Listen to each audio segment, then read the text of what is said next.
Bom dia a todos. Good morning. Guten Morgen. Em primeiro lugar, obrigado pela presença de todos ao nosso terceiro dia, é isso? Já estou perdido. E essa manhã nós teremos o prazer de ouvir o professor Sebastian Luft, da Marquette University, cuja conferência é intitulada 20 Years Later, Parting of Ways Revisited. E logo depois nós teremos um bom tempo para perguntas e debate. Professor Luft, it's a pleasure and an honor to have you here. So I give you the floor. Thank you very much, Gabriel. Bom dia. Primeiro, muito obrigado a Mario. Thank you very much for inviting me. It's a pleasure to be here. It's my first time in Brazil, and so far I've had a very nice time and enjoyed my conversations, especially with the younger people, the graduate students here. So it's been a pleasure so far. Can you hear me well? Is it okay? I guess maybe closer. A little bit closer. Okay. All right. All right. I'll try. So a few things before I begin. So this is somewhat of an unusual talk, I think, for me. It's very unorthodox in many ways.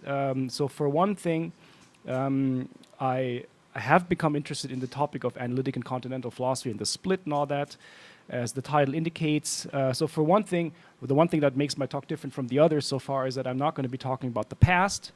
In other words, reconstructing a parting with Frege or Carnap or whoever, but rather looking ahead. I'm going to look at the future, and what I'm going to propose is something that I call, and it's a term that I haven't made up, but it's a term used by especially my colleagues in the United States, Paul Livingston and Andrew Kutrofellow, and they have written a book in which they practice what they call synthetic philosophy. So essentially, philosophy after the divide, how a synthesis can be achieved. So this is what so the term is not mine, but I'm giving some how should I say, practical suggestions of how I think we might move forward. So this is entirely about the future.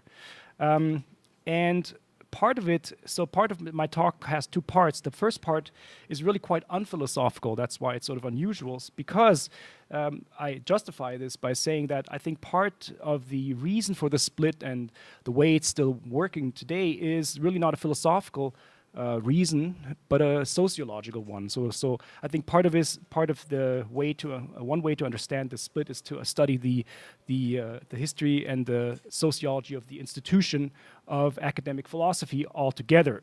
So I think this is a necessary way to approach this problem. Not the only one, but one necessary part that I think is oftentimes overlooked. And as I say, it's not a very philosophical discussion, but I think one worth having. So my talk has two parts. This first part is rather sociological, maybe a bit realistic, maybe to some a bit depressing. But in the second part, I will offer some, again, philosophical arguments for what I think could be synthetic philosophy, which I do hope to end on a more hopeful note. Last part is that many of the examples that I use and debates and constellations, to use a term by Henrich, are taken from the United States, from North America. I think, but I think many of these things can be applied, grosso modo, to situations in other countries. So while they're taken from the US for the most part, I don't want to reduce it to that. Although, of course, as you all know, the United States has been and continues to be, for better or for worse, the trendsetter in academic philosophy. Okay, so my title is a bit longer than the one mentioned also on the program. It's my fault because I didn't send it earlier. So the new title is On Analytic and Continental Philosophy Today, How Shall We Overcome? And subtitle, Almost 20 Years Later, A Parting of the Ways Revisited and Assessed. So nearly 20 years ago, in 2000, so it's almost 20 years ago, Stanford philosopher Michael Friedman, we've talked about him, published the now infamous booklet, A Parting of the Ways. It is now timely to reflect back at this short, yet comparatively speaking, hugely influential work and its influence. In this book, as we've talked about, Friedman reconstructs the 1929 Davos meeting between Heidegger and Cassirer, with Carnap in the audience, as the pivotal philosophical event of the 20th century. It is such a landmark happening because, according to Friedman, it was a meeting which made clear what the philosophical options were going to be for the next period of European philosophy, and of course, with the emigration philosophy worldwide, either to pursue the project of rigorous scientific philosophy by entering into what later came to be called the linguistic turn, thereby fulfilling the dream of the moderns and thereby turning away from the focus on the subject and its existence, its history, its life world, in other words, its contingent factical situation, and so on, either, or to overturn philosophy as we know it through a radical turn to the finite subject, thus ushering in the age of existentialism and then postmodernism. Thus, the options seem to be either to follow the positivistic or the existentialist paradigm.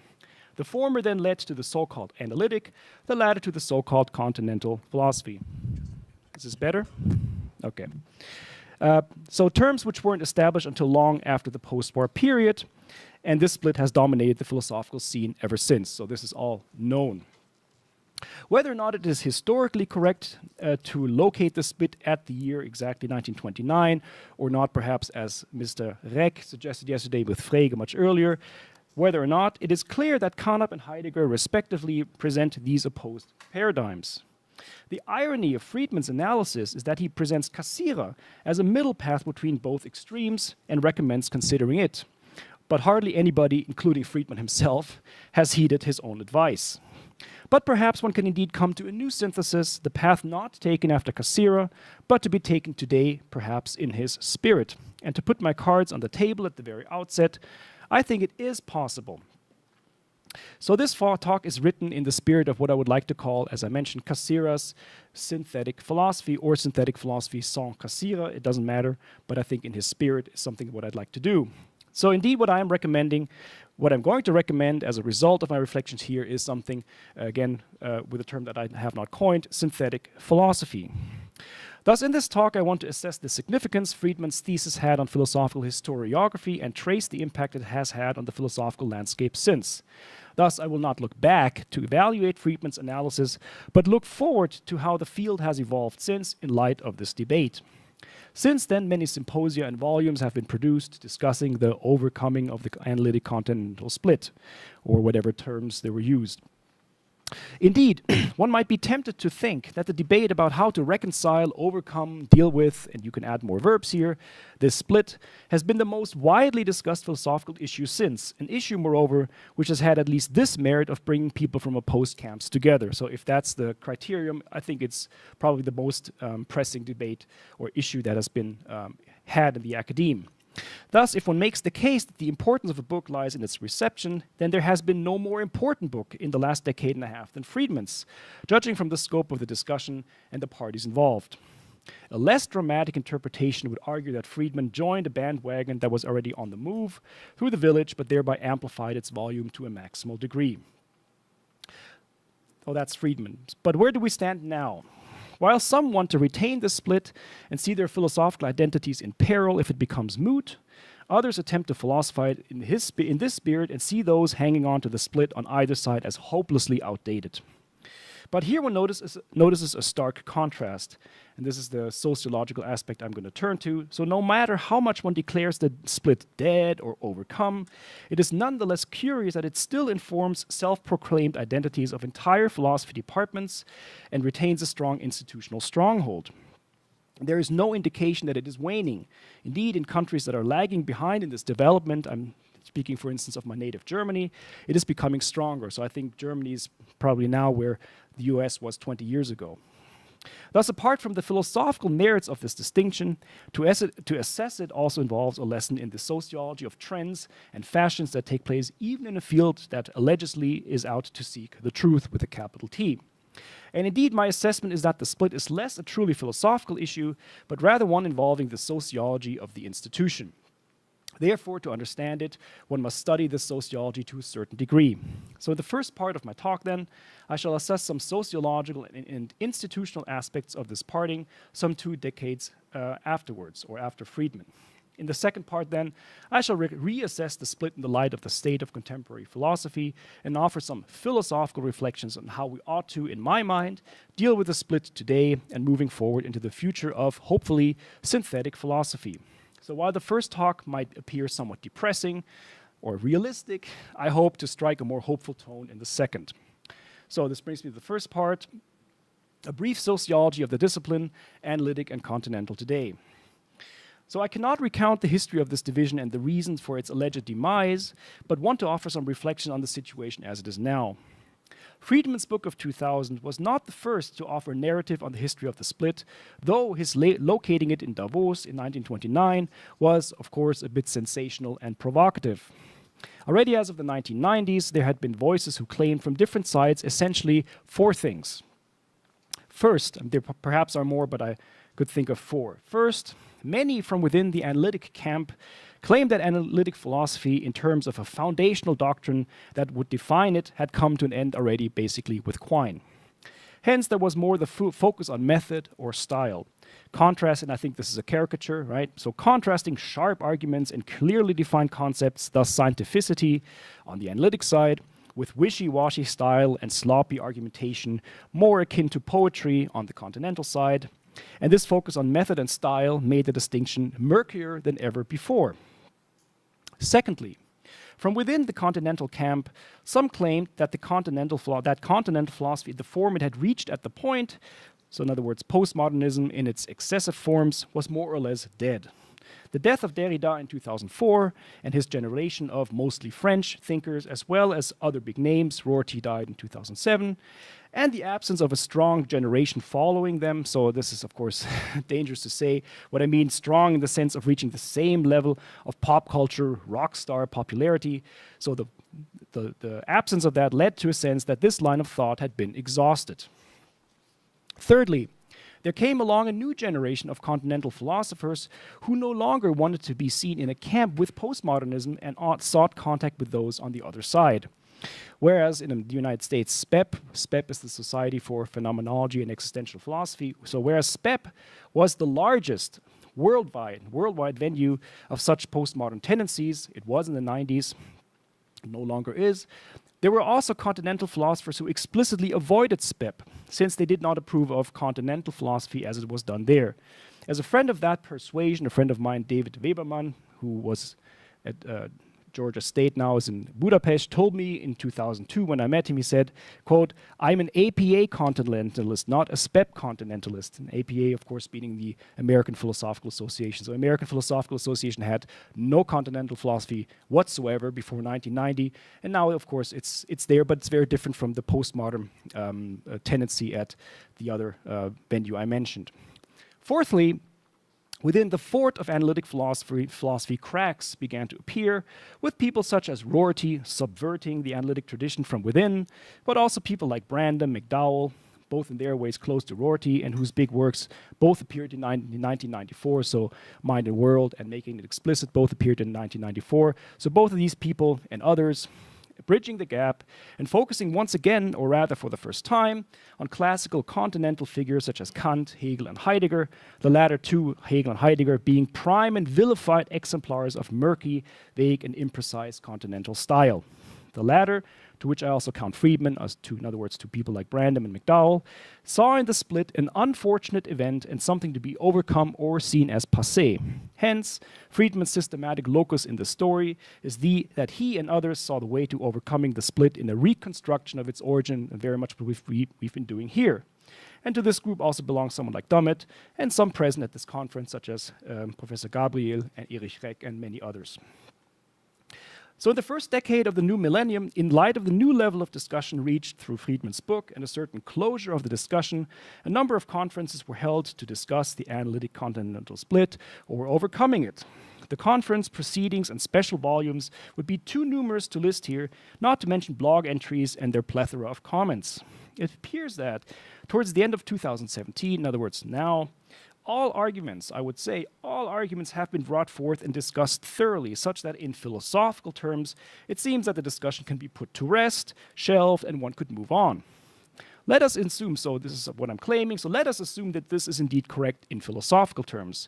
This would mean that there is really nothing new and substantial to add, with the exception, of course, what we've been doing here, of further historical reconstructions, which can only give us a richer image of the scene and which are, for that reason, of course, welcome. To repeat, contrast this philosophical assessment with the institutional power of analytic philosophy worldwide. I think that's a stark contrast that needs to be reckoned with. Indeed, this putative philosophical consensus is outweighed by far by the political reality. That is, the sociological fact that in the vast majority of the English-speaking world of philosophy, and also increasingly in other linguistic communities, German, for instance, analytic philosophy and in its core themes, philosophy, I would say, philosophy of language, philosophy of mind, formal disciplines, in a more or less traditional form, has not in the least lost its stronghold when it comes to the way philosophy is done at conferences, and including the imperial dominance of the English language, the way departments are structured, and the manner in which job ads for professorships are formulated, and hence how philosophy departments are populated. With the exception of ethics and its numerous applied fields, which is, one could say, indifferent to the current debate, the vast majority of job ads, and this year is no exception, if you look at philjobs.org, are in the core fields of analytic philosophy, although the label is not always used. So it's not said analytic, they don't use the word analytic philosophy. That is when an ad lists the area of specialization as metaphysics or epistemology, no continentalist need apply. And the famous philosophy departments in the English-speaking world are, the big ones, I dare say, for the most part dominated by what is now referred to as core areas of analytic philosophy, although the term core area arguably hides the fact there is no agreed-upon canon of analytic philosophy any longer. Question if there ever was. But this philosophical observation is, and that is precisely what I claim, entirely besides the point. Thus, the contrast I want to point to is that between the state of philosophy as an academic field, when it comes to the philosophical debate between analytic and continental philosophy, and the state of the discipline as an institution, when it comes to sociological factors such as distribution of money and funds, organization of individual, that is departmental and national organizations, such as the American Philosophical Association, the German Society for Philosophy, and so on. I said earlier that this tendency is less so or delayed in other linguistic groups, but just as an example, the German Society for Philosophy, the DG Phil, has more or less been taken over, I think it's fair to say, by the GAP, the German Society for Analytic Philosophy, which has in part merged with the former, effectively staffing the main positions with self-avowed analytic philosophers, or in any case, the direction it has taken has clearly gone analytic. So for an example, when it came to this year's biennial conference in Berlin, which was in October or September, it was initially not planned. So they had many slots, so meta-ethics, ethics, history, philosophy, many slots. It was initially not planned to have a thematic slot in phenomenology, which existed in the past as a matter of course. And only the intervention on the part of the German Society for Phenomenological Research, so the president wrote a letter, only that intervention moved the organizers of the Berlin conference to concede a slot to this now marginalized subfield, which was once, of course, a core field of German philosophy tout court. So I think that I'm not lamenting it, but that's just a fact. So strictly speaking, in sociological terms, what are we to make of this stark discrepancy between the philosophical and the sociological assessment? Are we called upon to harmonize, synthesize, or overcome it? Or are these reasons we should leave things as they are? Is anybody served by either strategy? Or what serves the discipline best in terms of its standing within academe writ large? So here are a couple of reflections of a more sociological sort, which may help us adequately understand the current situation. In other words, what I mean with adequate assessment is only in part, I argue, a philosophical discussion, perhaps not at all. In terms of the institutional dominance of one of the forms of the disciplines, one needs to acknowledge the fact that in all of this, a lot of money is involved. A lot of money. Many people are very interested in keeping the Philosophical Gourmet report going because a lot of money is involved. Here one enters the world of chairs, deans, provosts, and in general, administrators.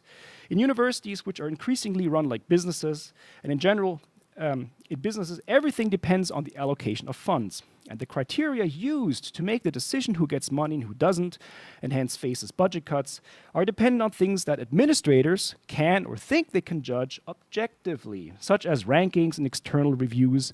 In other words, numbers. Moreover, their decision-making processes depend on trends, fashions, and what is called best practices.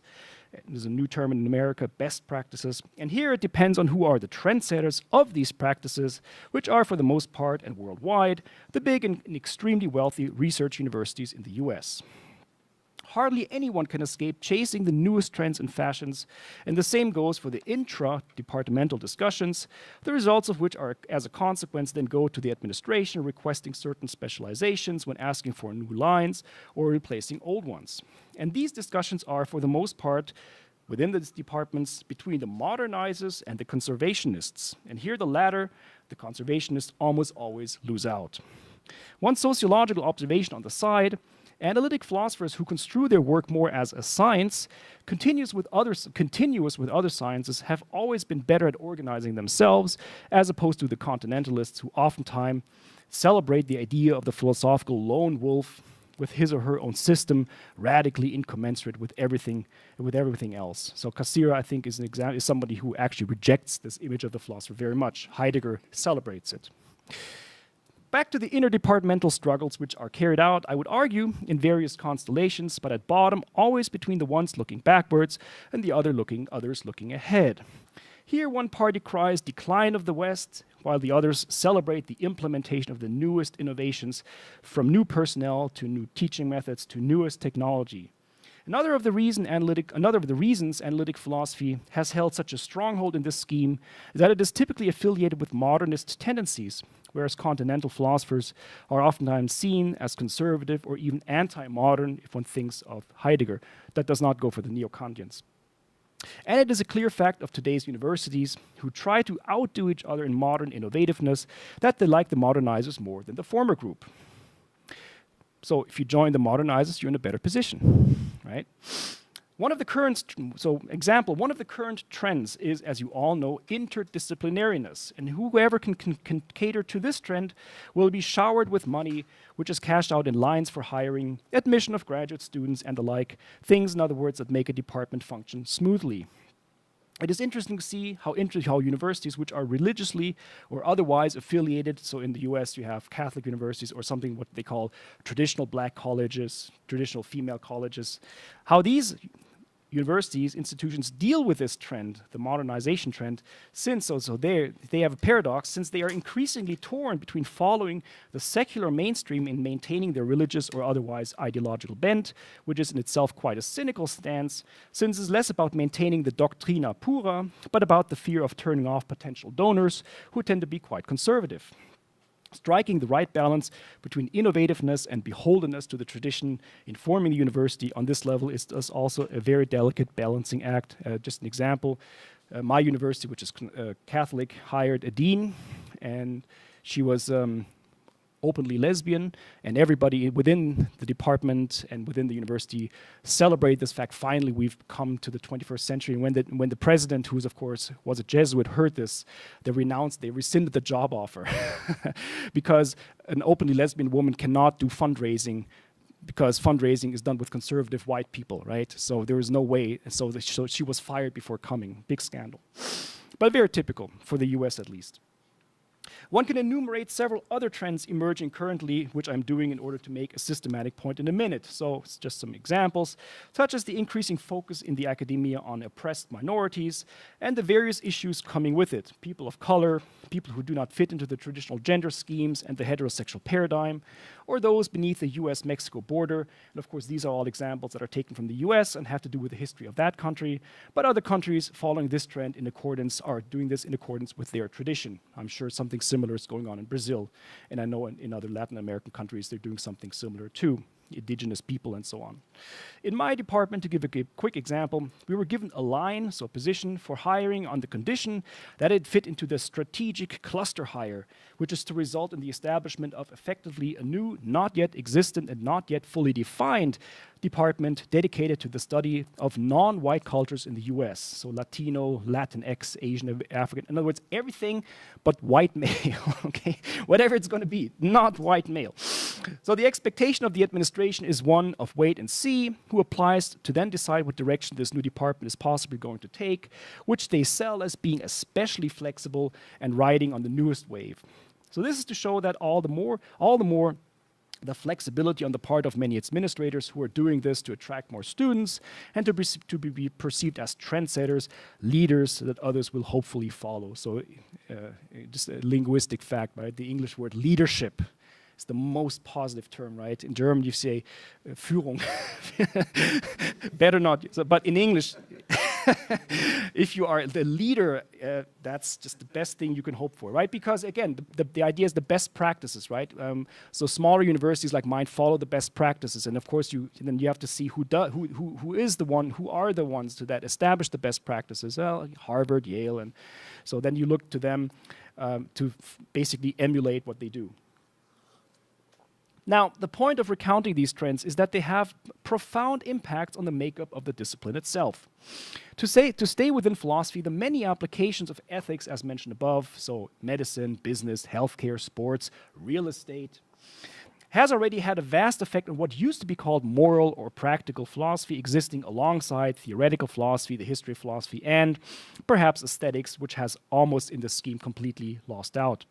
Another example is what is now called socio-political philosophy, in which covers areas such as Africana philosophy, Latino philosophy, feminism in its many guises, queer theory, and so on. And if one looks at where the big names in these fields teach, one will discover that many of them are not housed in philosophy departments, but departments of political theory, linguistics, literature theory, rhetorics. Think of Judith Butler, if not departments entirely devoted to one of these sub-disciplines which have emancipated themselves very much as a discipline such as psychology has emancipated itself from philosophy in the 19th century, which we talked about in the days before. The point is to repeat, and especially with a look back at what I call the century of emancipation, the 19th century, that these administrative decisions have had, perhaps in the last decade, more than ever in the history of our discipline, a profound impact on the discipline itself, such that philosophy departments themselves are changing rapidly and vastly, and that what is discussed under the heading of philosophy is factually carried out in other departments, and that vice versa. Many topics which are discussed today by philosophers would not have been considered philosophical at all. Back to the distinction between analytic and continental. Probably due to the latter's turn to postmodernism, to a continental turn to postmodernism, this general dissolution of the discipline has afflicted, for the most part, continental philosophy. But if it happened there, it is an open question whether or not it will happen to analytic philosophy as well, especially since I think an agreed-upon canon is missing. And if that last best bastion goes, what will happen to philosophy as a discipline within the canon of the university? What will happen within something like a classical liberal arts college? I think one will have to seriously consider that something like a philosophy department in the traditional sense, that is, with faculty working in the classical core areas, theoretical philosophy, practical philosophy, history of philosophy, and perhaps aesthetics, will be a thing of the past in the not too distant future. It is quite likely that there will be departments of what they might call general intellectual history, where faculty will discuss Kant next to Shakespeare and Newton, something that, by the way, would have overjoyed Rorty. And next to these, departments devoted to formal disciplines such as logic and mathematics and their applications, and next to these departments concerned with anthropological, social, and political questions. It is quite likely that given these dissolutions, future administrators will find it quite unnecessary to continue having a philosophy department in the old sense at all. Now, there are a number of ways one can react to this reality, and it seems to me that this is what is currently playing itself out within the discipline. One can lament, so I'm talking very much from personal experience with many colleagues, one can lament this state of affairs and wish it wouldn't happen and try to resist it at all costs, which I would call the conservative reaction. Part of the stance is to continue doing philosophy the way it has been done before and to ignore the current trends altogether. One can do so presumably under the banner of Philosophia perennis, that is, the search for truth with a capital T, which is indifferent to fads and fashions. This only enforces the impression among administrators that the representatives of this group have checked out from the current debate. The best way to make oneself obsolete is to remain in this stance. Another is to embrace the current reality, what I would call the progressive reaction. It is a triumphant call to action on the part of those who rightfully have felt left out of the glistening halls of the heterosexual, white, male-dominated academe. They wish to see traditional philosophy as we know it go or be downsized or ultimately done away with. And by this they mean continental and analytic philosophy alike, though the former, continental, is closer to their heart, for some of the authors of continental philosophy have made inroads to overcoming and subverting the dominance of white maledom. And here, of course, you could mention Nietzsche, Heidegger, and Foucault, and perhaps others. Yet this victory comes at a cost. Insofar as their stance is parasitic upon that which they want to subvert, they fulfill the classical Nietzschean Schelerian definition of ressentiment, and have thus been called by Rorty following Bloom, and not without some justification, the school of resentment. In turn, it breeds a similar form of resentment on the other side, and here we can see an interesting parallel, if I may say so, between the latter, in other words, those who resent, and those who resent the resenters, and those who back the current US president. So the ones who back the current US president are the ones who feel left out because they're left behind. I think very much comparable to those who don't want to resist the change and feel that they're being left behind by the newer developments. So I think there's a clear parallel here, at least in the US. It seems to me that yet another stance is possible, which, following Rorty, one could call pragmatic.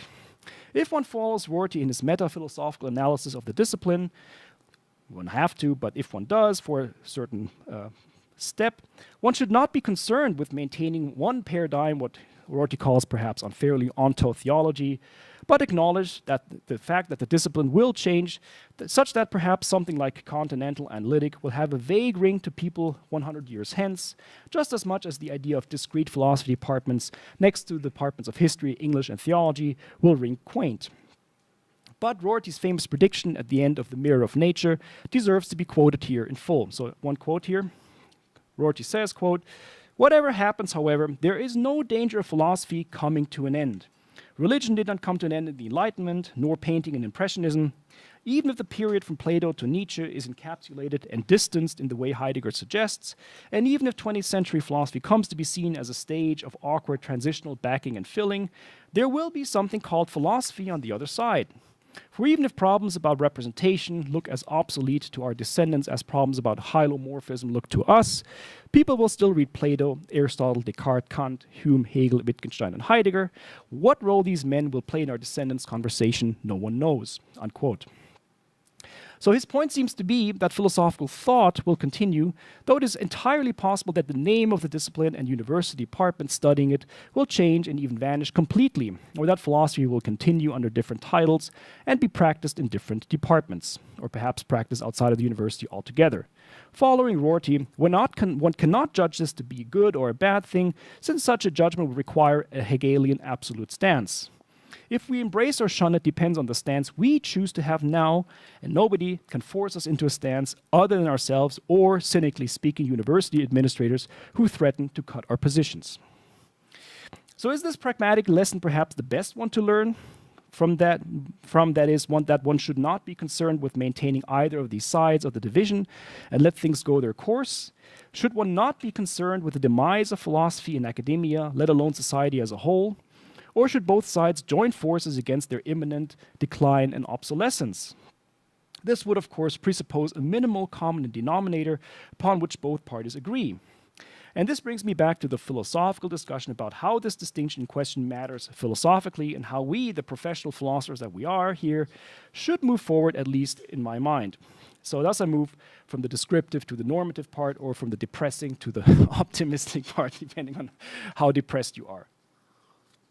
So part 2, we shall overcome or we shall dig in, ? Philosophy beyond the divide.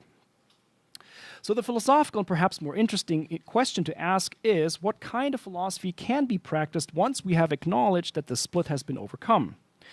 But to answer this question, it is firstly necessary to address the issue whether we should indeed overcome or not rather dig in our heels in the fortress we happen to be in. But this point can be addressed, I think, rather quickly from what has been said before. To dig in and continue one's project in the way one has before, depending on the side of the divide one is in, is the almost certain death of the discipline. The notion of continuing the Cold War between both camps is the best arguments we can possibly place into administrators' laps to cut us completely, for one reason routinely used to cut funds in a department, or more radically scrap it altogether, is infighting within a department. So we must overcome. But how? My thesis is to repeat that if we want philosophy to continue as a recognizable discipline, we need to overcome. Yet I cannot predict that even if heeding my advice, philosophy will continue, nor am I arguing that it ought to, for perhaps in the grand scheme of things, it will be better to put scarce resources into research that explores a comprehensive cure for cancer, or research into finding living space on other planets in the face of the menacing ecological crisis. We need to keep in mind that everything we are doing here is luxury above the physical needs and in principle hence dispensable. But here are some proposals that have for philosophy that has overcome the split. And I'm structuring them following classical oppositions, which we should, I think, overcome. I'm not claiming that they fall into either above discussed camps neatly, but they are oppositions that I think should be aufgehoben in the Hegelian spirit, in other words, preserved, but also uplifted into what one might call synthetic philosophy. And this is, I'm not giving, this is a very sketchy proposal, and I think much more needs to be said, but these are just some initial ideas. So I cannot, in the interest of time, develop these points at length, but will speak in the form of rather bold theses. And if I provoke you into a discussion, I think that's the best I can hope for. So if you find it provocative and want to fight back, I look forward to that. I will say, however, that I think Friedman was right to call Cassira's sketch of a philosophy of culture a middle path between these extremes. So what I'm demanding here, or suggesting here, does have, I think, its philosophical predecessor. So I have 5 basic points, or 5 basic oppositions that I think should be overcome. So, number 1, and they're not altogether different. Some of them are somewhat overlapping, but I think they touch on different aspects of perhaps the same basic issue. So the first one, and I think Professor Gabriel would agree with me on this one, is the distinction systematic and historical.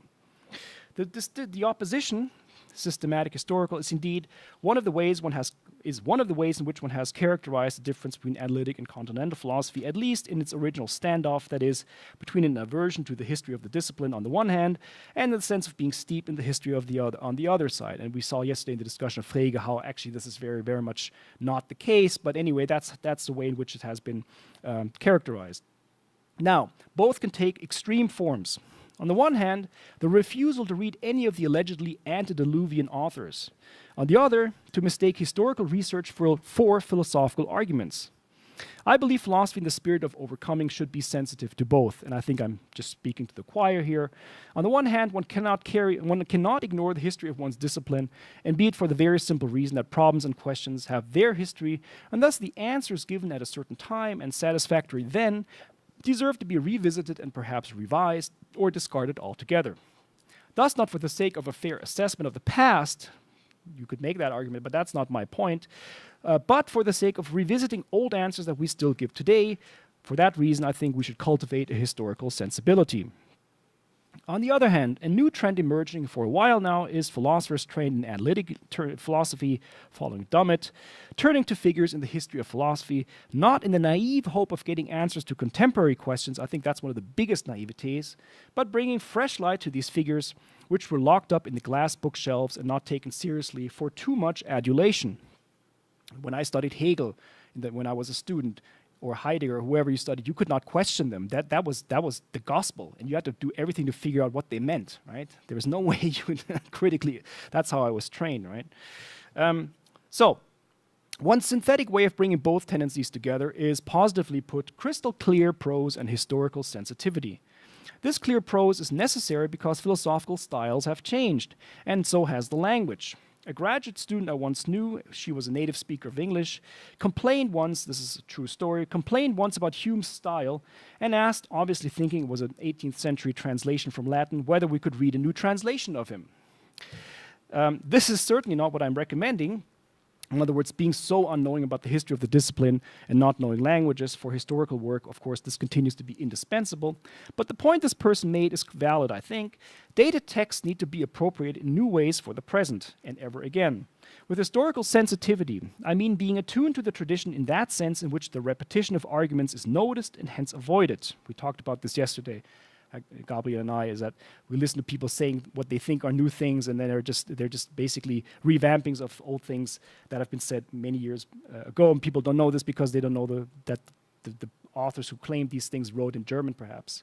To give an example, in the narrow field of Husserl scholarship, what I can assess probably best, Already now, I feel I'm getting old, I see younger scholars repeat arguments made in the 1960s and the 70s by people such as Hans-Georg Gadamer or Klaus Held in texts in German, which they are clearly not capable of reading, and thus part of historical sensitivity entails knowing languages other than English. The good historian can thus also be a good scorekeeper to flag old wine in new skins. I think this is all more or less obvious to all of you here. Number 2, a priori empirical.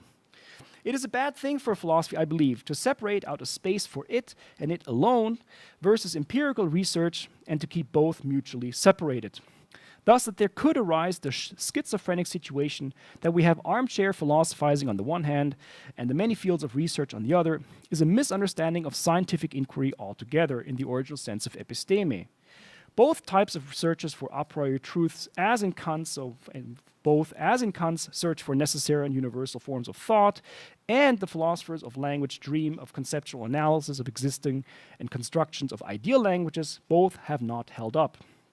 On the other hand, the idea of dissolving philosophy into empirical questions and leaving the traditional philosophical questions to experts in their field have resulted in an impoverishment of the level of question that can be asked and in an undue overburdening of scientists who are, for the most part, after all, not trained in the sort of philosophical reflection professional philosophers are used to on a daily basis. Philosophy without experience is blind, science without philosophy is dumb.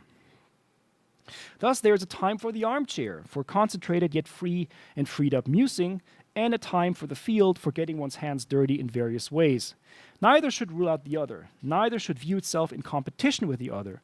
In the best thinkers, both directions of research on a single, yet two-directional line of inquiry have been straddled in equal measure and fairness. My heroes in this sense are thinkers such as Leibniz and Cassirer. A high ideal, to be sure, but an ideal to strive after all. Number 3, timeless versus what I call ephemeral or cultural.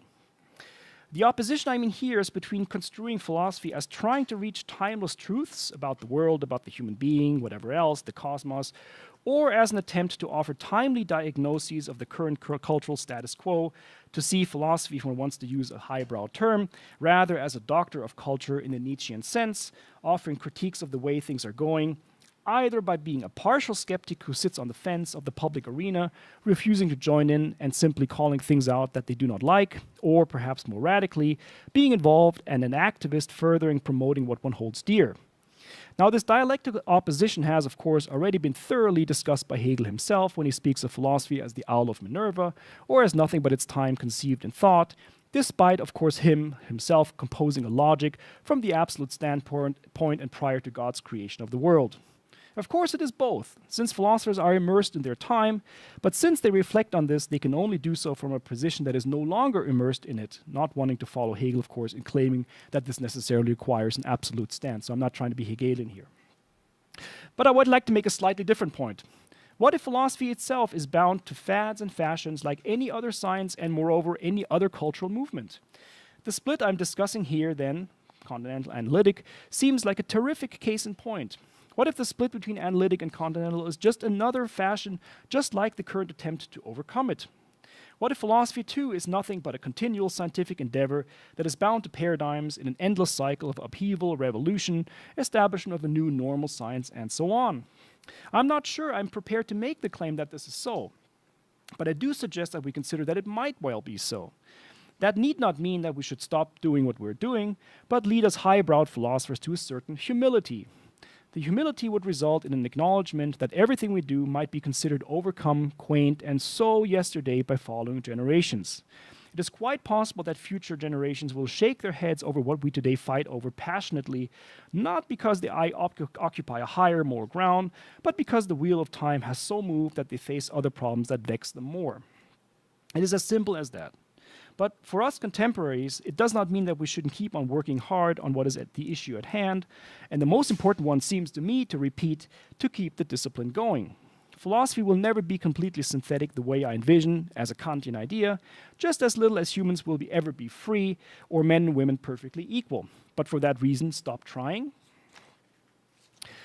Number 4.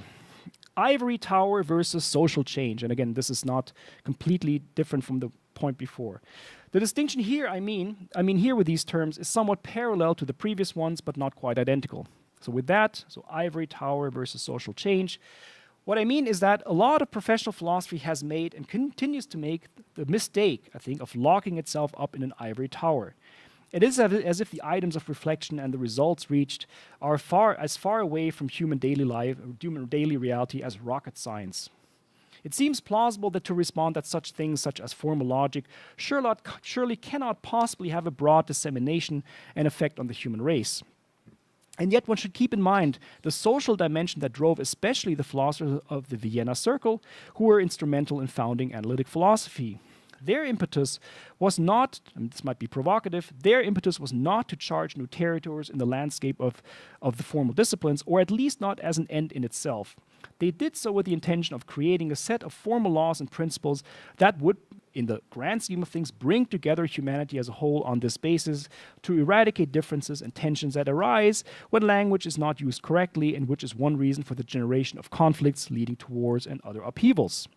Thus, it was in the same vein, I would argue, that someone like Carnap practiced and attempted to further Esperanto, a language that would rise above natural languages and their inherent chauvinisms and make one important contribution to world peace. Again, the other extreme is the stance of doing philosophy for the sake of social change alone. This is the extreme of using philosophy, and anything else for that matter, as a tool to further one's cause. It then becomes instrumentalized and ideologized. There's nothing wrong with using philosophical arguments or arguments in general to identify and critique injustice where one encounters it. But it is not acceptable, I think, to reduce philosophy to ideology. Of course, a Marx-inspired critique could object that there is no such thing as pure theory versus practice, and that the very distinction and the attempts to uphold it are bourgeois devices meant to keep the proletariat at bay. Fair enough. But to these people, I reply, if they use arguments to critique, I mean, I have very concrete people in mind here, right? Maybe you know some of them in your field. If they use arguments to critique injustice and oppression, and if they invoke ideals such as equality, justice, and freedom to bolster this critique, then they do so on the basis of philosophical ideals discovered or invented in Western philosophy. Any discriminatory or chauvinistic methods of thought or oppressive legislation should be critiqued, of course. But these critics denouncing the Western male heterosexual and white supremacy, and completely rightfully insofar as this has led to oppression, bloodshed, and countless deaths, must realize that they practice this critique on the very basis of Western thought. They are effectively furthering the ideals of European Enlightenment. This should lead them to remove the very ground, not lead them to remove the very grounds on which they stand, but they should at least be aware of the performative contradiction. Let everyone live. So I have people in mind here, a friend of mine, a very dear colleague. He's a feminist, and if I tell her what you're doing is you're furthering the ideals of the Enlightenment, she will not have that. For her, that's no, we're fighting oppression, but that's the performative contradiction I think they should be aware of. Next point, 5, and this may be a bit controversial, research versus me-search. Me-search, a neologism not coined by me, but used by some people. So there exists a sense in which philosophy, as every other serious science, requires a certain distance from one's subject matter, the point or the position of the disinterested spectator. This person never sees the need to make any attempt to make her research known or popular. It is important by virtue of the subject matter, and any personal involvement is to be avoided. This certainly is one extreme, but there's also an opposite one. And the other extreme is the type of person who might be called, in perhaps a quite unfriendly way, driven by me-search. This person is typically a representative of a certain underrepresented or previously oppressed group within society, and out of attachment to and identification with this group, this person investigates her personal or his personal experience and uses this as a basis for doing philosophy, while, and here lies the extreme, nothing else counts in the discipline for such a person. This person works exclusively in this field and reduces everything else to this. This person will, after a talk in a colloquium, ask what we call the my guy or the my gal question, where everyone knows, knowing her or him, will sigh and whisper to her neighbor, here comes so-and-so again with her question, how all of this relates to why, and fill in the blank. As I say, both are extremes that can be overcome in a higher synthesis. To the person doing me-search, I would like to say, or I say right now, it is wonderful that you found a passion for your field of research based on your personal involvement in it, because you yourself are one of them, fill in the blank. It is great to have this passion and keep on going. But do not reduce everything else in the discipline to it. And do not dismiss other research and acknowledge that it might have nothing to do with your field of research, that it is worthwhile nonetheless, even if you don't see why. To the detached researcher, I will say, it is not wrong to find passion in what one is doing. Existential involvement is the necessary starting point for any question that has ever been investigated scientifically. You're not tearing down your discipline by making it popular, by conveying to the stranger in the elevator or in the airplane your passion for what you are doing and make the honest attempt to explain it to him or to her. This goes especially for philosophy. Being serious and sober-minded in your research is important, but do not deny that it is the existential involvement that gets any research going. So I'm guilty of that, I must confess, right? I mean, if somebody in the airplane next to me asks me what I'm doing, and if I try to avoid it, I have in the past tried to avoid the answer that I'm a philosopher, I think that's bad. I no longer do this. Even if I'm tired, I try to have what in English you call the elevator speech. I have an elevator speech to different people, different sorts of people, and I think that's what one should do. You should cultivate this, I think. Okay, conclusion. Brief. Should philosophy search for the truth? I pose this question in conclusion because after all of this, the big issue seems to be that searching for truth defines philosophy in the traditional sense, and given the change in climate, we might wonder whether or not we should uphold this ideal or discard it altogether in a new wave of philosophy we are facing, if we want to or not. My answer to this question is, perhaps not surprising, pragmatic. There is more, and this is perhaps provocative, but anyway, there is more to philosophy than figuring out what the truth is. I'm not saying that it can get by as a free-for-all. Philosophy cannot be done without arguments, but it is ultimately not about arguments. Nothing can replace rational and deliberate reflection on subject matters, but there's more it is about. What is it about then? Is it about truth? For sure. But in this it does not differ from other sciences. But is there something that makes philosophy special then? I do think so. I believe philosophy is about visions and insights, about exploring vistas. These vistas, however, cannot open up by themselves. They can only open up once blinders of all sorts have been removed. Religious dogma, ideological one-sidedness, false and dangerous prejudices, ignorance, historical and otherwise, and ultimately the prejudice against prejudices itself. To pursue these vistas is, of course, and indeed, a luxury that can only be afforded to humans once all other needs have been met. Food, shelter, and yes, also education, though the latter should perhaps focus more on meeting these needs rather than idle reflection. This might be, perhaps and after all, an argument to radically cut funding to philosophy and restrict it indeed to a handful of women and men who should either have the role of advisors to politicians or be in the stance of the free mind who can intervene from the ivory tower precisely because she has nothing at stake.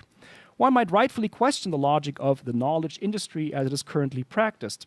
Perhaps those who have fallen in love with philosophy and are not in the privileged position that it pays their bills should be shown concrete ways to channel this energy into something that can get them gainful employment rather than lingering on as exploited and underpaid adjuncts and hopeless postdocs. I wish it wasn't so, but maybe that should be one of the lessons.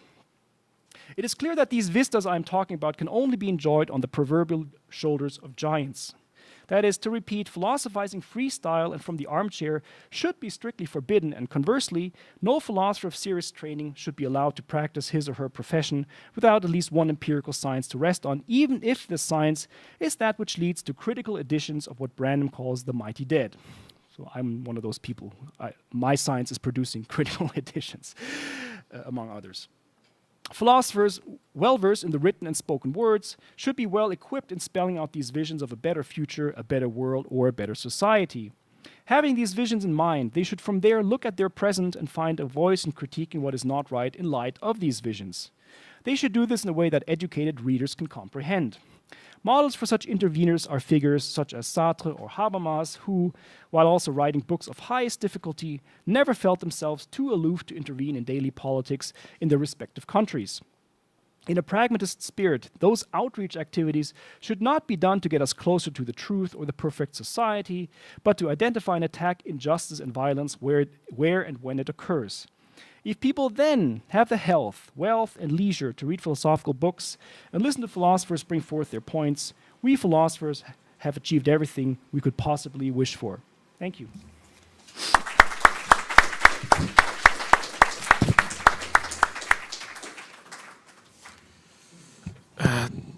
Thank you so very much for your great talk, Professor Luft. Well, since I was invited to, give some comments, so let's do it. First of all, I took some notes. I'm going to read it. It's just they are very, very short, but I'm gonna read it. And I decided to do some sort of synthetic version as well, because there are so many questions mainly concerning the looking to the past, as you said. So I will look to the future as well. So. And I had mixed feelings about which part depressed me more. So the first one or the second. So I had mixed feelings about that. But anyway, I'm going to make some sort of resume, and then I will pose 2 questions. So if I don't bore you, I'm going to read. Professor Luft's talk is very interesting, and I would say necessary. Not only because it reassesses Friedman's book and analytic continental split in themselves, but perhaps mainly because it touches on a somehow overlooked aspect of such split, namely, what Professor Luft calls the sociological dimension of it. Even a very good analysis of the split and its legacy to philosophy of 20th and 21st centuries, like a paper written by Professors Kevin Mulligan, Peter Simons, and Barry Smith, entitled "What's Wrong with Contemporary Philosophy?" It's from 2006, despite its insightfulness, leaves aside that very important dimension of the problem. Such importance can be seen when one becomes aware of how continental and analytic philosophers have changed since then, with a scenario where one can find continental philosophers, and I quote Professor Luft, who no longer wanted to be seen in a camp with postmodernism, end quote, and analytic philosophers who are paying an increasing attention to the history of philosophy and its importance. Thus, nowadays, many philosophers on both sides would say that they see the split as, quoting again, an unfortunate event and something to be overcome or seen as passé, end quote. However, despite that changed philosophical scenario that could be seen to be impossible some decades ago, the institutional scenario still displays a huge imbalance.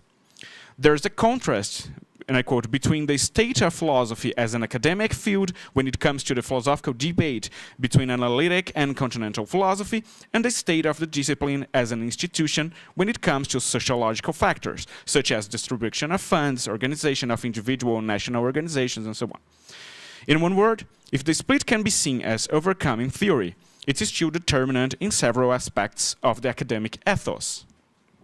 However, Professor Luft rightly sees that a good account of such issues requires, at least in part, a philosophical reassessment, not only of the analytical continental split, but of the contemporary and future status of philosophy itself, which leads Professor Luft's analysis back to somehow philosophical perspective, and where he proposes what we could call as his contribution to actually overcome that contrast, namely his synthetic view, which is presented to us as some sort of via media between very illuminating 5 pair of opposites: systematic historical, a priori empirical, timeless slash ephemeral, ivory tower slash social change, and research slash research. By the way, I love the research thing. Hence, I would like to make 2 questions. I mean, it's just to, as I said, just in order to open the debate, because there's a lot of things to address, but I mean, having in mind how Professor Luft deals with such pairs of opposites and how it could solve the current theoretical slash pragmatical split. The first one. Concerning the systematic historical, if I understood correctly, you propose that the way to overcome radical positions concerning such a pair consists in, quote, bring fresh light to these figures from the past, end quote. But, quoting again, not in the naive hope of getting answers to contemporary questions, one of the biggest naiveties, end quote. Well, if it's correct that we should not to try to anachronistically just import past answers and push them to fit into our current problems, I totally agree, it's not equally evident for me that trying to get answers for contemporary questions from the history of philosophy is a naivete per se. very much like this history that I'm telling about. When in 2004, Anthony Flew, who used to be a fierce defender of atheism, shocked the philosophical world, saying in an interview that now he was a supporter of deism. He credited it to his mind-changing readings of Aristotle. In his own words, it was the very first time when he had around 80 years old that he was paying attention to Aristotle's first mover. To stick to Professor Luft's examples, the contemporary account of Kant and Hegel by Robert Brandon and John McDowell, are they not, more or less, trying to find out how some insights and solutions provided by them, Kant and Hegel and so on, could help us, after some sort of actualization of the language, as you propose, to deal with some of our current philosophical issues? Quoting Brandon on his recollections of idealism, and I quote Brandon, "My aim is to reanimate some of those ideas, breathing new life into them by exhibiting a new perspective from which they show up as worthy of our interest and attention today," end quote. If they're not doing that, could you give us more detailed account of what, and I quote in you, bringing fresh light to the history of philosophy could mean? And the second one. The pair of opposite ivory towers / social change is recollected at the conclusion, now with some hints about the discussion of anti-exceptionalism of philosophy and the methodological discussion of armchair, non-armchair philosophy. If I understood it, you're saying that since to do philosophy is some sort of luxury, philosophers have some kind of moral obligation to, beside their theoretical work, use their gifts and opportunities in a benefit, and I quote in you, a better future, a better world, and or a better society, end quote. As good examples of that, you mentioned Sartre and Habermas.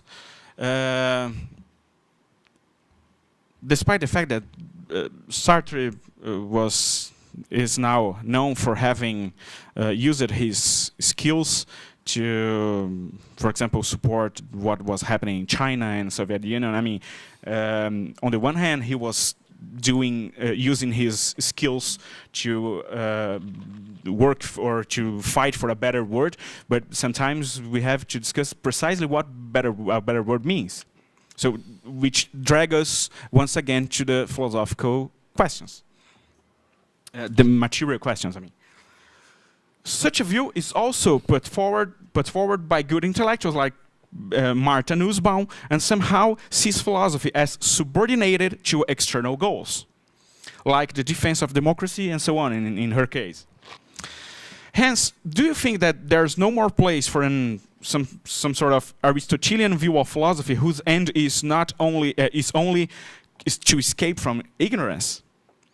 And do you think such a view could or should be expanded to some other pure areas, like pure mathematics, pure physics, and so on? Everybody who, because it's to pursue such subjects is some sort of luxury. Even pure mathematicians should be working for a better world and so on. So that's it. Thank you very much. Yeah. Yeah, I think it's better. Add water. Thank you. Okay, briefly, the naivety I was talking about was, I think, is different. I mean, so I love Brandon. Is he naive in this sense? No. He has an awesome beard.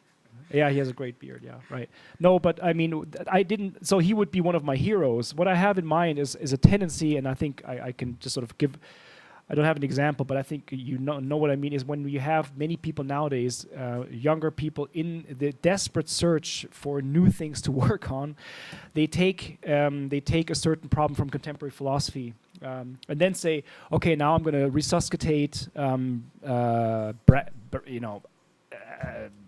whoever, that's not worked on, and see what this person has to say about this contemporary problem. That's the naivete I was talking about, right? So to take a contemporary issue with its clearly defined set of problems and arguments for and against, and then say somebody who works in early modern period who has some vague thematic overlap with that, and then to use that person, see what arguments, to say, oh, let's see what this person's arguments are, and then to apply that to that contemporary problem. I think it's naive because you're talking about we're talking about two different horizons of thought, right?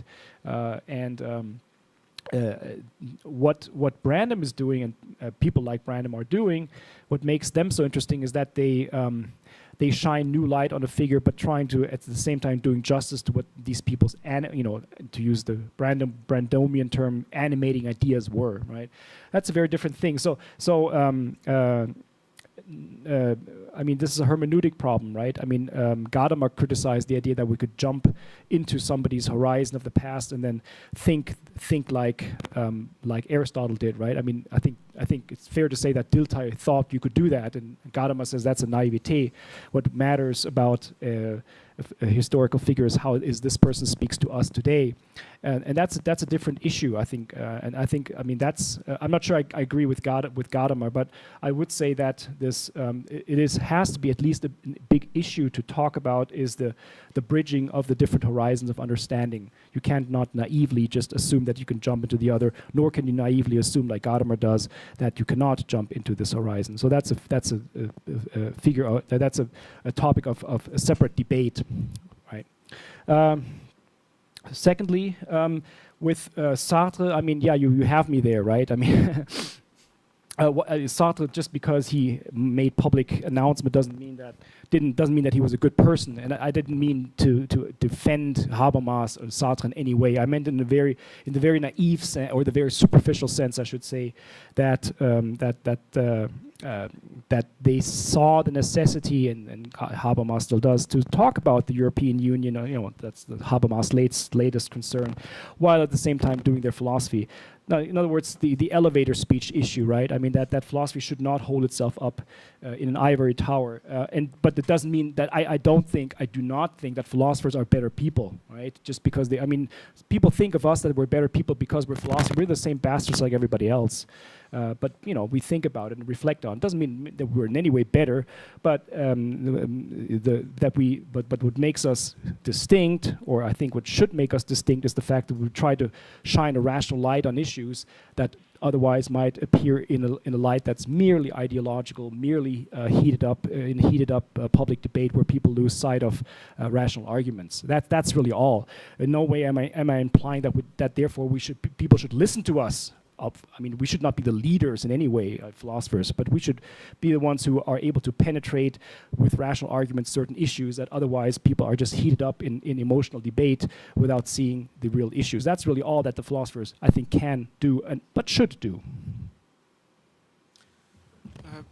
Thank you so much. So in order to have enough time, I mean, let's pass to the discussions. Yeah, for sure.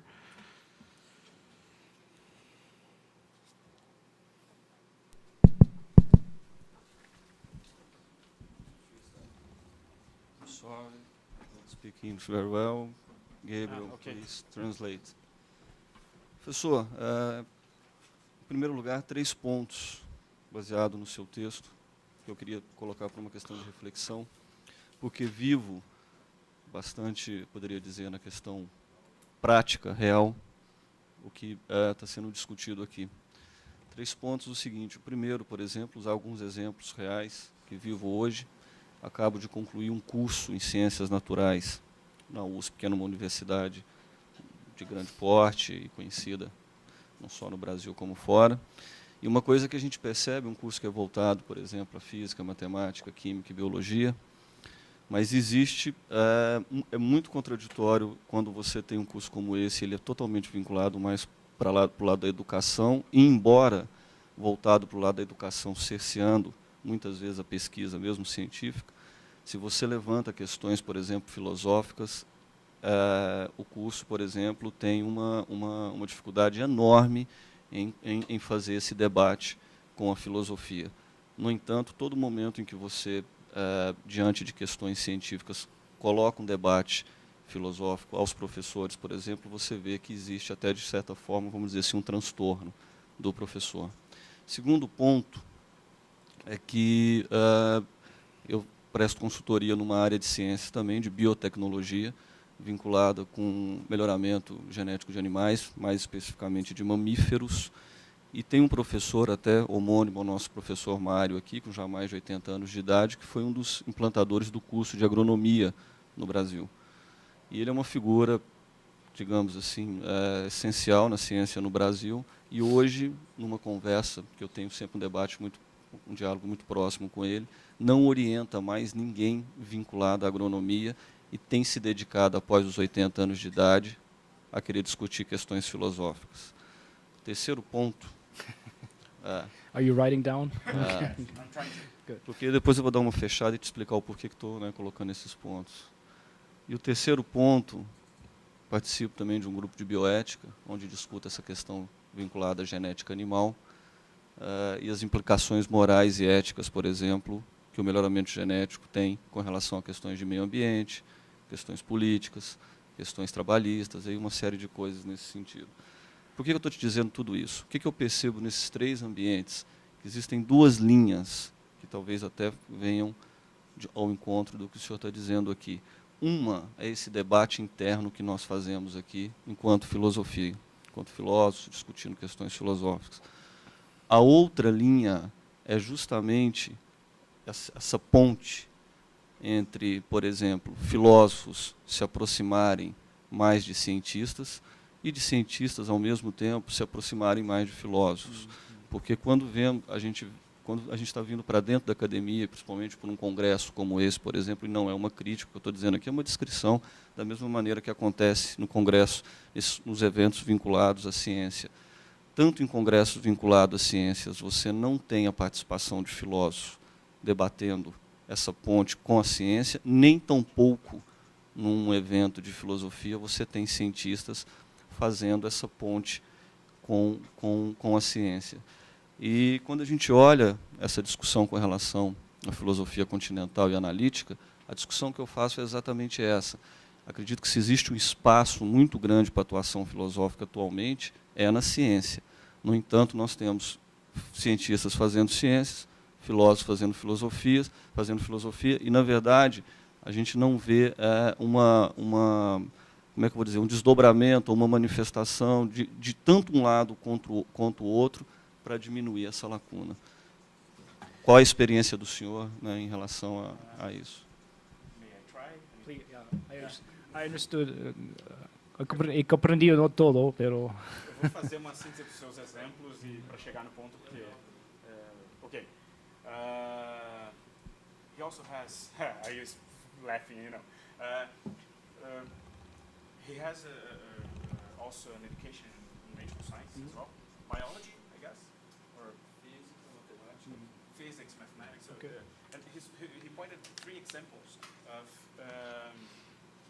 on the one hand, that some sort of, the whole thing's boiled down to a gap between concerning natural science and philosophical debates, but from both sides. I mean, it's not only a philosophical stance, but it's something from both sides. And he said that he notices that just two things. On the one hand, both science and philosophy, they keep doing all this stuff insulated of each other. There's no bridging.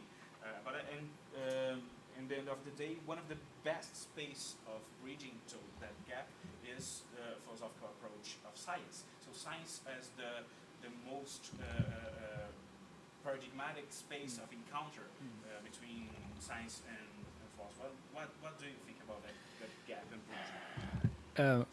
Okay, I have to answer in English. I'm sorry, but I think it's. I mean, I'm not a scientist. I have no training in science, but I think it's clear that the bridging the gap is increasingly difficult, right? Because the sciences are much more, ever more specialized, right? So it's becoming more and more difficult. I mean, but as I say, I mean, if I were to write up a curriculum for students now who study philosophy, I would insist that they have a second major or a minor in one of the sciences, right? I think that should be necessary. So on the one hand, it's becoming ever more difficult. On the other, I don't think that philosophy of science is the only place where philosophers can meet with other scientists. And this is my Cassira stance, is that I think science is one form of meaning that in which we encounter the world. So one, as Cassira would call it, one symbolic form. There are other symbolic forms, other spaces of meaning, other spaces in which culture is played out, and I think philosophy has to engage with all of those as well, right? So I think philosophy of science is one important place where philosophers can test the presuppositions of the scientists and question them and interrogate them and critique them. But I think that shouldn't. So some people want to say, maybe Quine was one of them, that philosophy of science is philosophy enough. Is that Quine? Something like that, right? But I would not agree with that. I would say philosophy has to engage with other forms of meaning as well, and that's why Cassira says philosophy is not itself a symbolic form, right? It cannot be in an ivory tower. It always has to be parasitic upon other cultural activities, of which science is one, but not the only one. So I agree with Cassira here, I guess. I mean, Professor Chi? I would like to make two questions. The first refers to the... Is it possible to hear me? I think. yeah. Okay. Sebastian, I liked very much your talk. I think it's very important, the topic about which you spoke. And I would like to make two questions. The first refers to the problem how to explain the split. And I'm especially interested in the Brazilian situation, which you might not know very well. I agree completely with you that in order to explain the split, it is important to take into consideration some sociological facts. But with regard to Brazil, I think the situation is a bit different. Okay. As I see the current situation in Brazil, you have really a dominance of French philosophy at the philosophy department. I think that's a brute fact which no one can deny. And how to explain this fact? This has, first of all, an historical reason, because the University of Sao Paulo was the first important university in Brazil. It has the same status as Oxford and Cambridge in England or Harvard in the USA. It is the intellectual center of Brazil. And the University of Sao Paulo was built after the model of the Sorbonne. Mm-hmm. There's a huge French influence because of this historical fact, and this explains partly why French philosophy entered into Brazil, if I'm right. I'm not Brazil. The second factor is the political situation, right? Foucault and Derrida are authors which helped to overcome the dictatorship, the military dictatorship, and I see some political connections which may explain why French philosophy is dominating today the Brazilian departments. On the other hand, we have some influences of analytic philosophy. For example, the Ministry of Education prescribes that any department of philosophy has to have a course in logic and in philosophy of mind. So there are some influences, and I would like to this is my first question, whether you agree that there are not only sociological factors explaining the split, but also political and historical. Right? And the second question is more refers to the problem whether we should accept the split, or whether it is justified, or whether we should overcome it. And here I would like to make a critical remark. I think the situation in philosophy is normal, right? You have some different approaches and little contact between these approaches, but in physics the situation is similar. In logic you have also the same phenomenon, right? You have, I think that Thomas Kuhn is right with incommensurability thesis, that you have in almost any discipline, you have approaches which are so different that they don't even agree about the standards of quality. Why does an analytic philosopher does not accept Heidegger? Because he thinks it's bad philosophy. And Heidegger thinks that analytic philosophy may not be bad, but it is irrelevant, right? The standards of quality are different. That makes them incommensurable. What is the I mean, so what is your question there? The question is, why do you think it is really desirable? Yeah. It's normal to Yeah. present it. Well, let me start with that point. I mean, yeah, because we're going to be cut. That's my answer is purely institutional, right?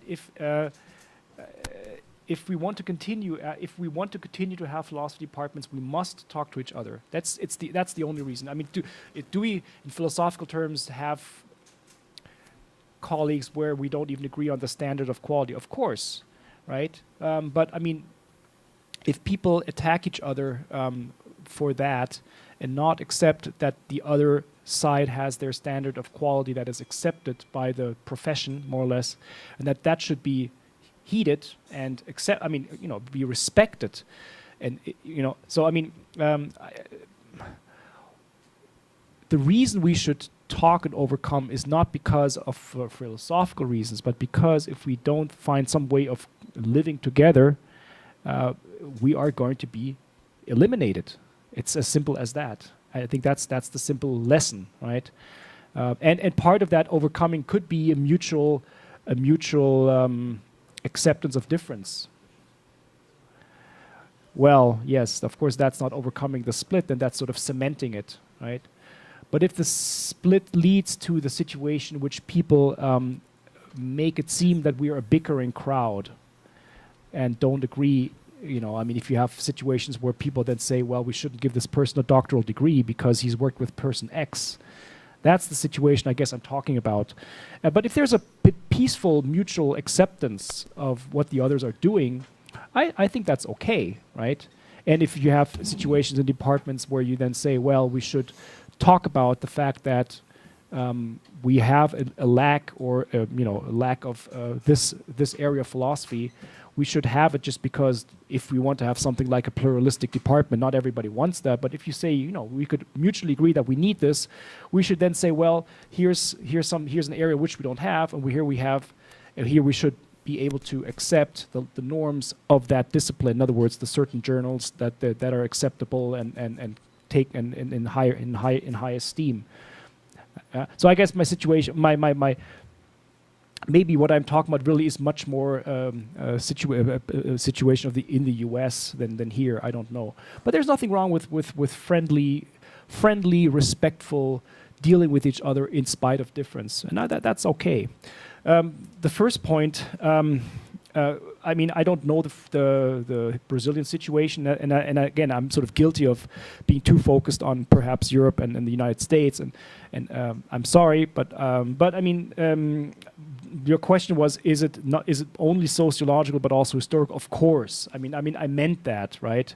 I mean, the split. I mean, when we are talking about the split between analytic continental philosophy, we can only explain. That's why we're doing this historical reconstruction, searching for origins, because people in 100 years from now are not going to have any kind of understanding of why we're doing this here, right? I mean, the only way to understand this is historically, of course. I mean, and of course I meant that, right? And if the historical situation is such that you have a predominance of French philosophy here, well, probably 50 years from now you won't. It would be my guess, right?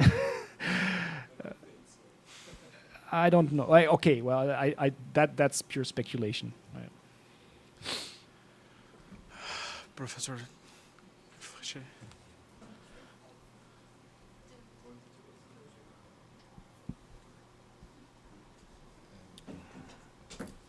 Well, thank you. I really enjoyed your talk, but I'm a bit concerned about your motivation of heading towards a synthetic view of philosophy.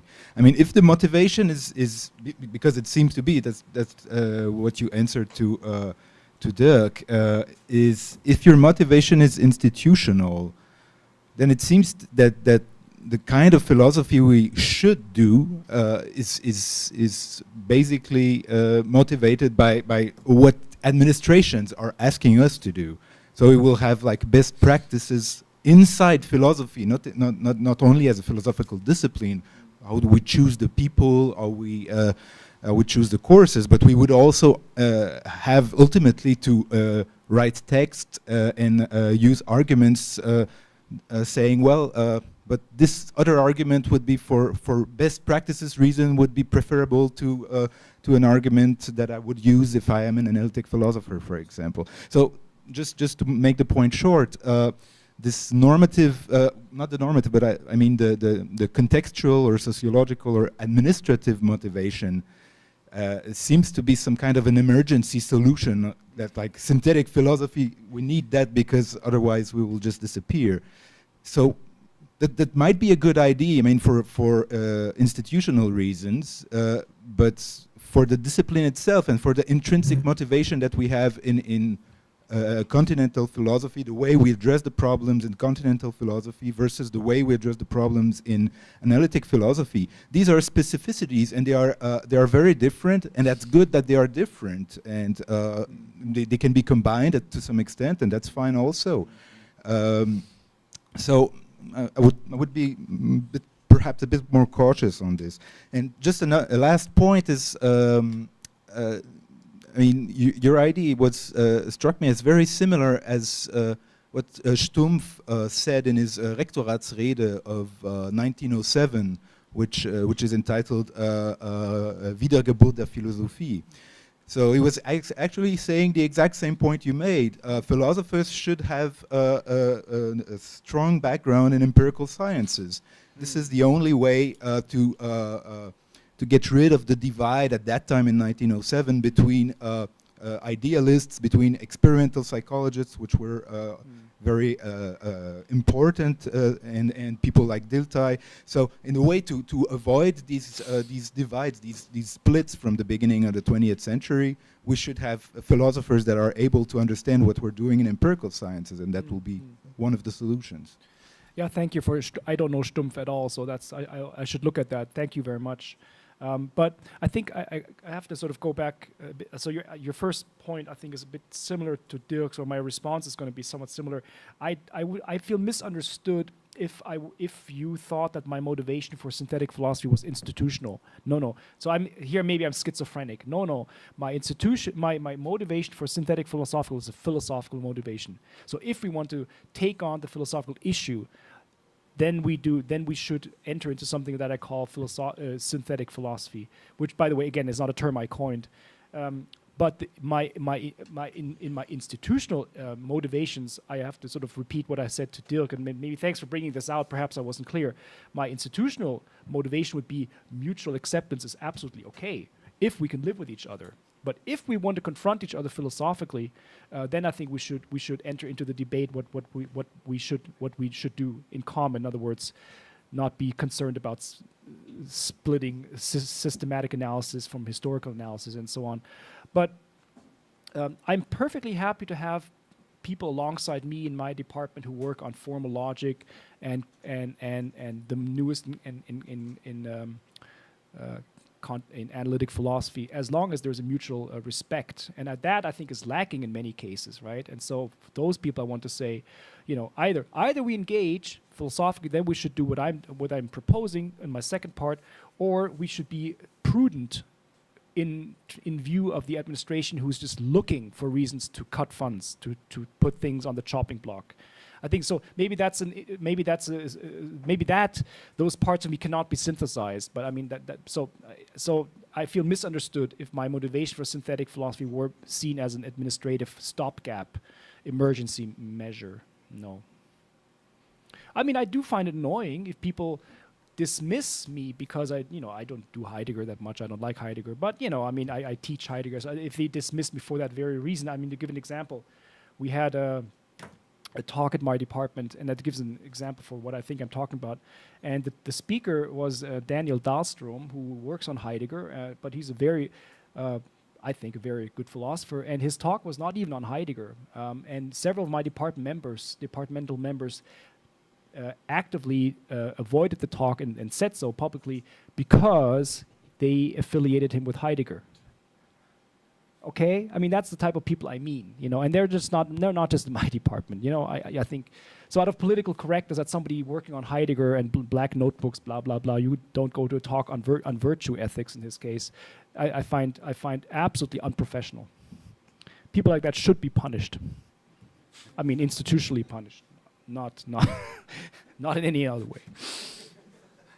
Well, my impression is that your sociological explanation especially fits to the situation in the United States. But for instance, what do you think? You have some experience with the German situation too, and I don't think that your description fits to the German situation. I think in Germany it's more the discussion between different methods of philosophy and not. Or what is your impression? It's more or less a question what I present. Okay. Yeah, well, I know German institutions from some experience. My impression, as I said, is that Germany right now is where the US was 20 or 30 years ago. So I see now analytic philosophers taking over in ways that is in America sort of again passé almost, right? So I mean, if you look at the typical job postings in Germany, you know, it's either theoretical philosophy, practical philosophy, or history philosophy. If you use history philosophy, you have to be an ancient or medieval scholar. If you do practical philosophy, it has to be something applied. If you apply for a position theoretical philosophy, it has to be analytic philosophy. Otherwise, you have no chance. That's my impression. I do think that Germans are more sensitive to the history. Always have been, always will be, and part of it is because we just are able to read the literature. I mean, you know, the German tradition. So I think even the most hard-nosed, to use a very U.S. expression, analytic philosophers in Germany are very sensitive to the history of philosophy, much more so than in North America. I think that's the case. But in terms of institutional strongholds, I would say analytic philosophy now in Germany is now taking over. And people, I mean, this is not my personal impression. People in Germany agree with me on that. But I think the type of analytic philosopher that you have in Germany is still very different from those in the US. And the difference is that they have, I mean, as a German, Kant is in our blood, right? I mean, a bloodstream. People know that stuff, although they might. But you have those, I mean, to give an example of some type, again, I won't mention names, a type of Kant scholar that I see now in Germany as well that I didn't see before, the type of Kant scholar who doesn't read Kant in the original anymore. All they read is literature on Kant, right? I mean, is that the perceived necessity to read the original text is going away also by some Kant scholars in Germany. Kant is just an example. I think that's true. I don't think it's correct, but they shouldn't. But that type of historical scholarship where everything is read in English, right? All the literature is English. The problems, the way they're formulated, are making it akin to contemporary analytic concerns. That I think is becoming more widespread in Germany than in the past. I mean, that's my observation. You know more probably.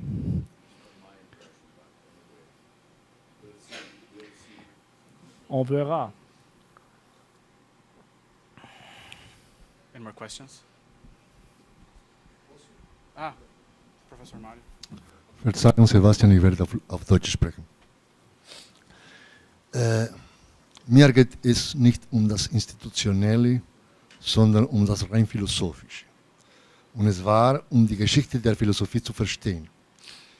Und ich glaube, dass dieses Buch von Friedman eine sehr entscheidende Rolle gespielt hat, um die Aufmerksamkeit von einem breiten Publikum über gewisse Themen. Aber er hat auch, würden wir sagen, die Wirkung gehabt, dass er hat irgendwie die Horizonten verkürzt.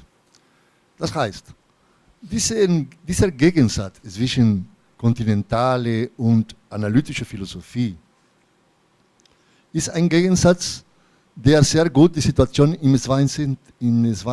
Jahrhundert beschreibt. Aber die wahre Trennung beginnt im 19. Jahrhundert und innerhalb der deutschen Philosophie mit Nietzsche. Das heißt, der Gegensatz zwischen Philosophie als Weltanschauung und Philosophie als Wissenschaft. Und dort ist die Trennung schon total vollzogen. Und es ist schade, aber die Leute sprechen über Michael Friedman. Michael Friedman hat nichts Neues entdeckt, hat eigentlich nichts Neues gesagt. Die Leute, die Kassierer geforscht haben, kannten das schon lange. Ich glaube, man hat gedacht, naja, das ist nicht wert, es ist nicht wert, darüber zu schreiben. Ne? Und plötzlich kommt ein Buch und verkürzt der Horizont. Ne?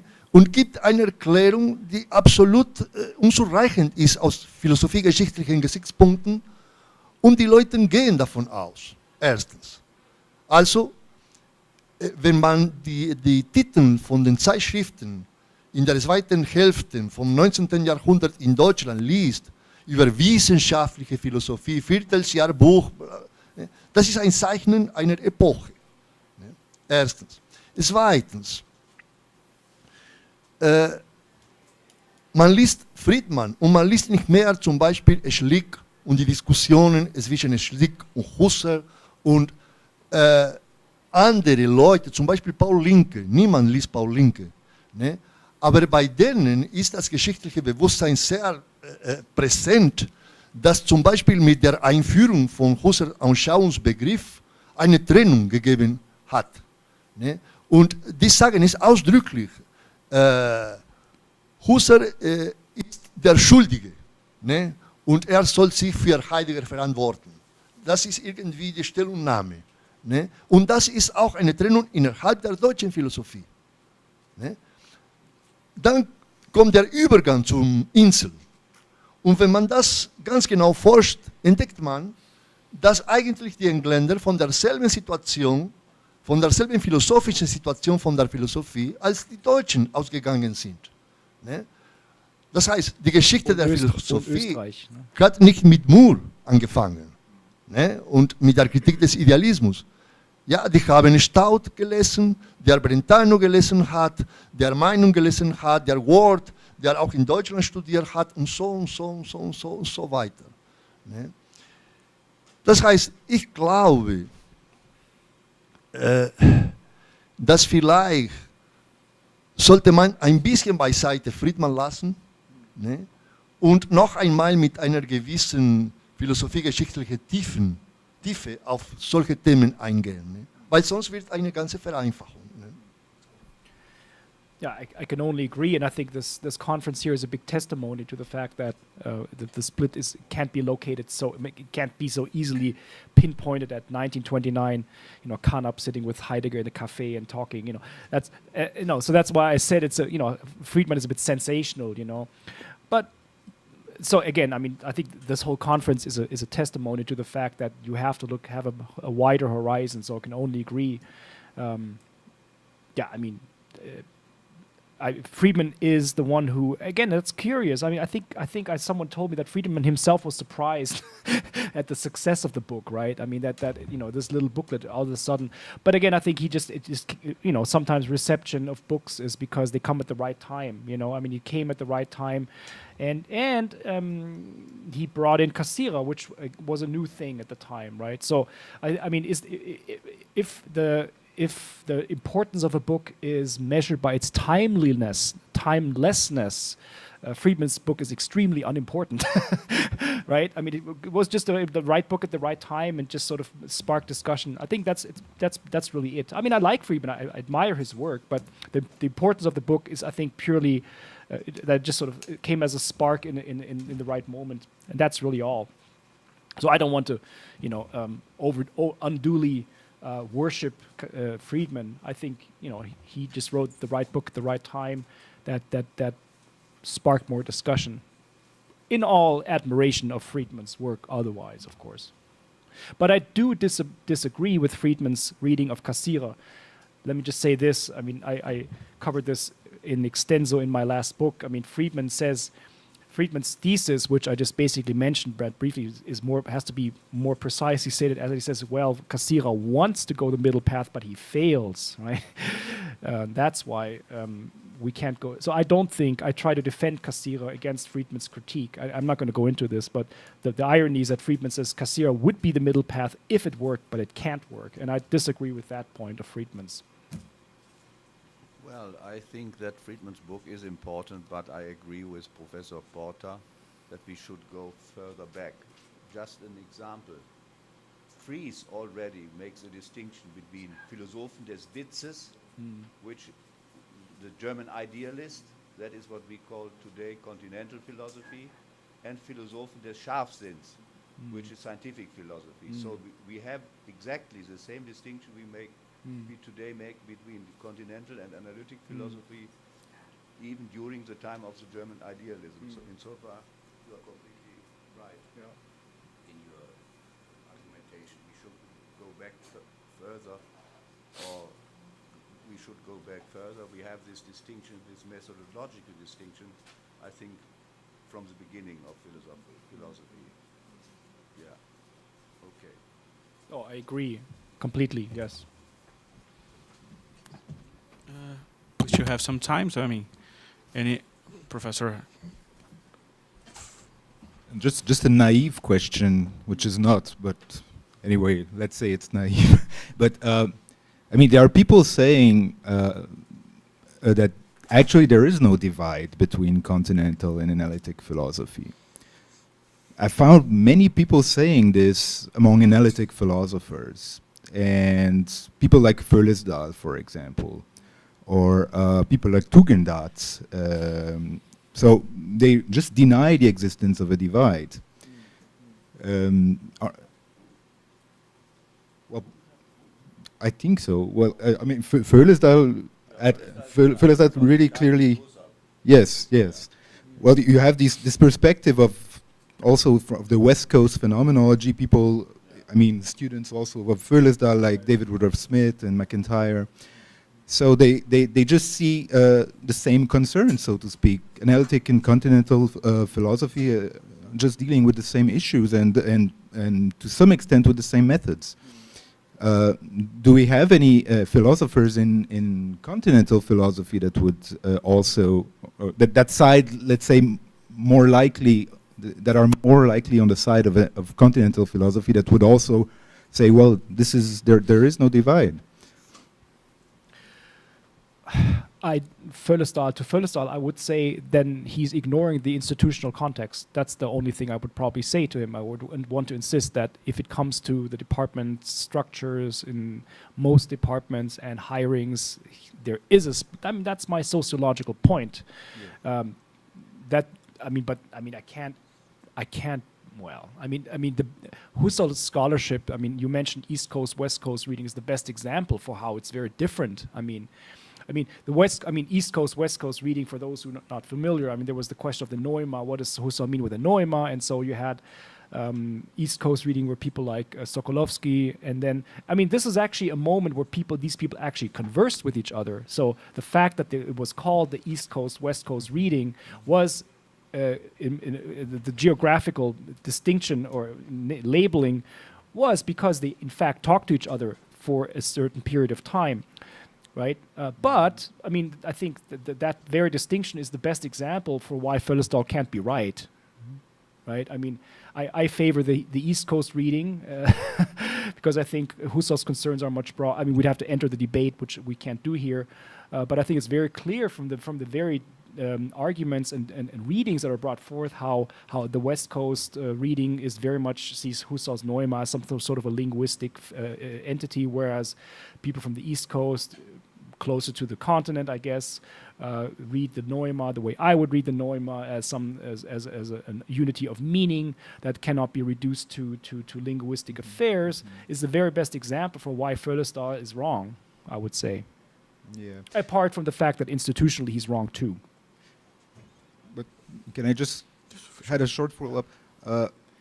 So I just want to be clear about your position. So you would say there is a divide, but it is strictly sociological, on institutional, Mainly. historical, political? Mainly.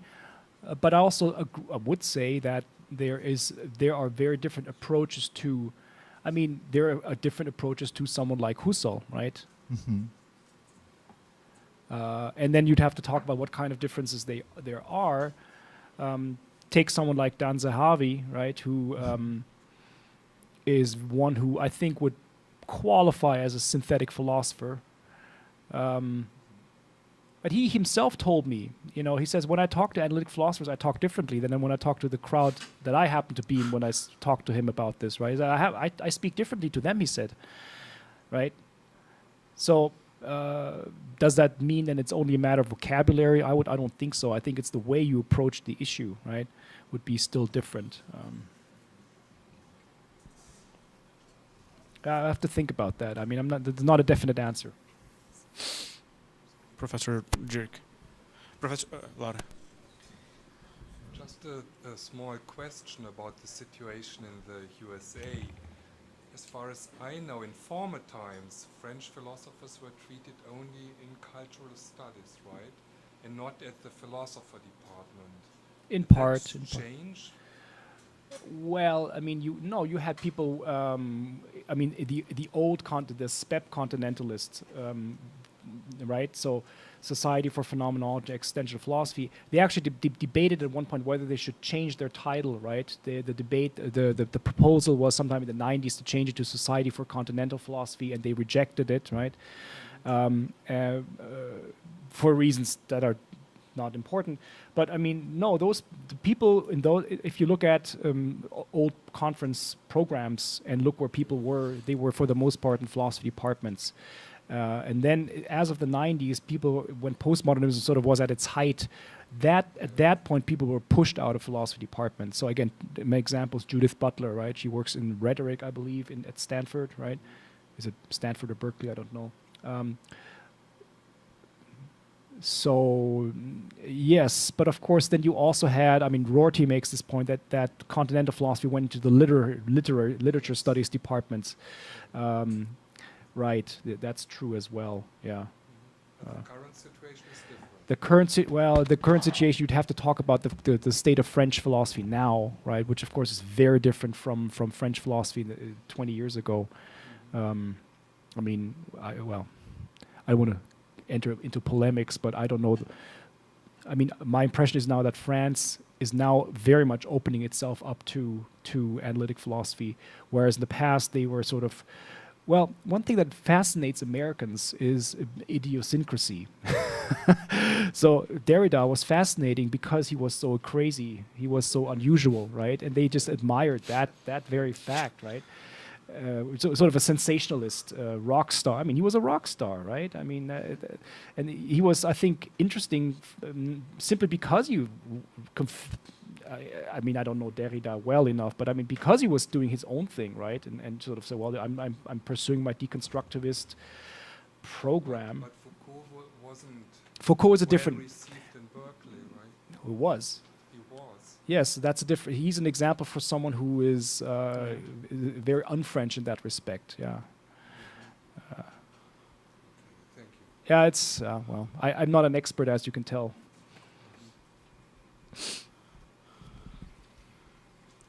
Any more questions? Let me just make a short testimony. I mean, totally agreeing with your sociological analysis and giving a hint of Brazilian scenario that is happening currently right now. During this week, it's happening Kierkegaard's conference in Mackenzie here, and pragmatism in the room, next room. So yeah, but in another university, a couple kilometers from here, we're having the biannual conference on national and international conference on Kierkegaard. Almost the whole international party is seated over there. But the point is that the organizers choose to name it Kierkegaard in a time of crisis. Which means, for everybody here, that time of crisis means the current Brazilian political crisis. Yeah, really. Really, that's it. They're mixing at that point. Why are you laughing? The point, one of the reasons, I guess, is that probably nobody will ever wonder in naming Wittgenstein in time of crisis. Quine in time of crisis. I mean, let's talk about our current president and his ontological commitments. I mean, there's no point of it doing that, yeah, right? But on the other hand, people think that it's very natural to do that concerning a philosopher like Kierkegaard. And then when I go there, I'm a kind of persona non grata, exactly because I go there and say something like, okay, I like it, but I will talk about Kierkegaard's reception of Trendelenburg, or this kind of weird stuff. And they don't like me precisely because of that. But they tell everybody they are very liberal. And that's my point. Every time I see a person saying, oh, I'm very, very liberal, first of all, I hide my wallet. And the second of all, I think that there's no more conservative persons than liberals in this sense, because they say if anybody here will like, okay, I would like to make a application in order to say, okay, I would like to address Kierkegaard and Kant, or I mean, so on. They will say, but what? I mean, where's the current Brazilian situation here? So, and the point is that I guess this sociological situation is very, very, very, very hard to bear. And and I totally agree with you. Maybe, perhaps we don't know how to do that. But I would like to say that these kind of things, for example, this conference, it's making something. I mean, I'm invited. Maybe I'm a member of underrepresented community, but I don't know. But the fact is that I'm here about to talk about Kierkegaard, but otherwise it wouldn't happen. I mean, in the other way. So I think these things must be addressed individually. I mean, this conference is doing that. That conference is not doing that, and we should I mean, somehow foster this kind of pointing out and stuff. I mean, this conference is doing that, and that conference is not doing that. And I think it's a favor that we can do for the philosophical community. Well, I cannot comment on that, but I just say it speaks to the Brazilian people that they look to philosophers in times of crisis. Well, any questions? Then I think we can finish this session saying thank you so very much, Professor Luft.